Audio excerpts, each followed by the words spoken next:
We've spent a lot of time over the last year and a half, 2 years on Chrysler and preparing for the closing of the plant and the ultimate future of the plant, or of the property.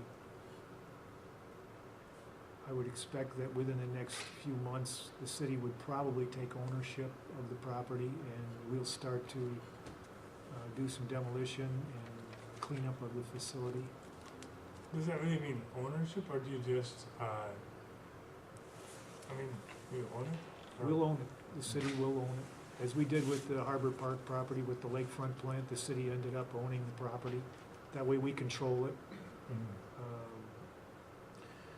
So who makes that decision, bankruptcy judge or the old Chrysler, or how do you? The old Chrysler, or the liquidation trust, which has been trying to market the property for about the last year and a half without any success. New Chrysler was paying old Chrysler for the, basically leasing the facility to build engines until October, when that ended. Their payments ended April 30th, so a few days ago.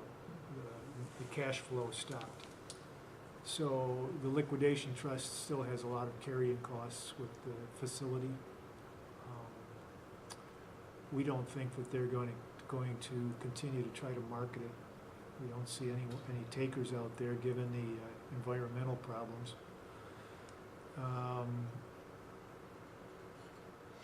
What would the financial advantage be to the bankruptcy trustee to turning the property over to the city of Kenosha, other than just getting rid of it?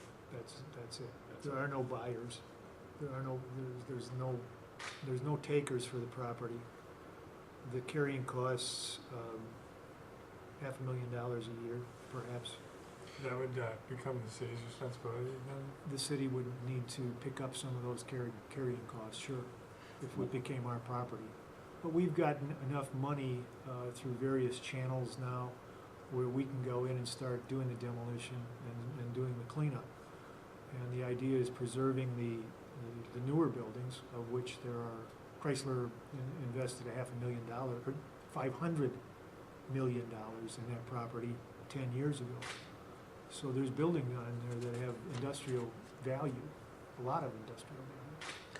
When you say $500,000 a year in carrying costs, are any property taxes associated with those carrying costs, or are they paying?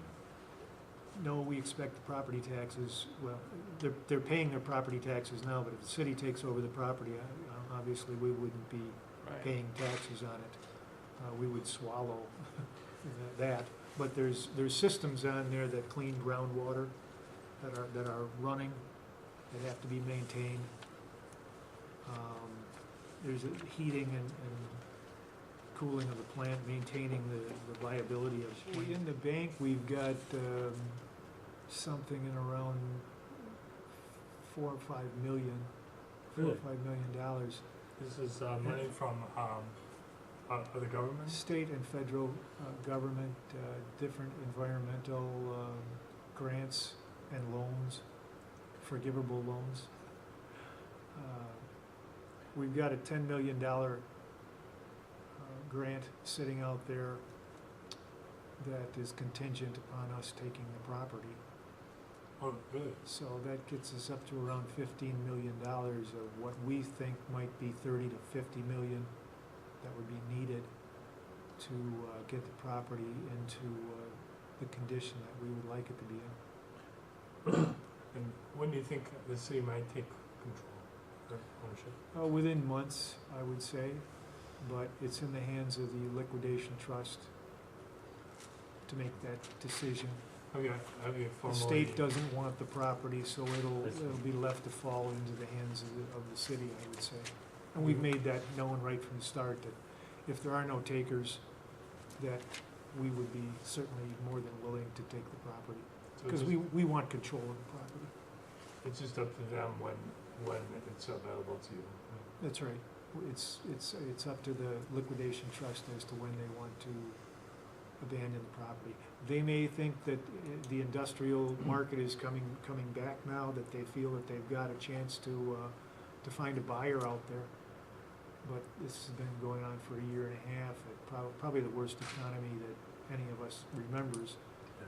They may hang on to it if they feel that they've got someone, a viable purchaser. But we've made it known to the state, DNR, and the federal government that we would be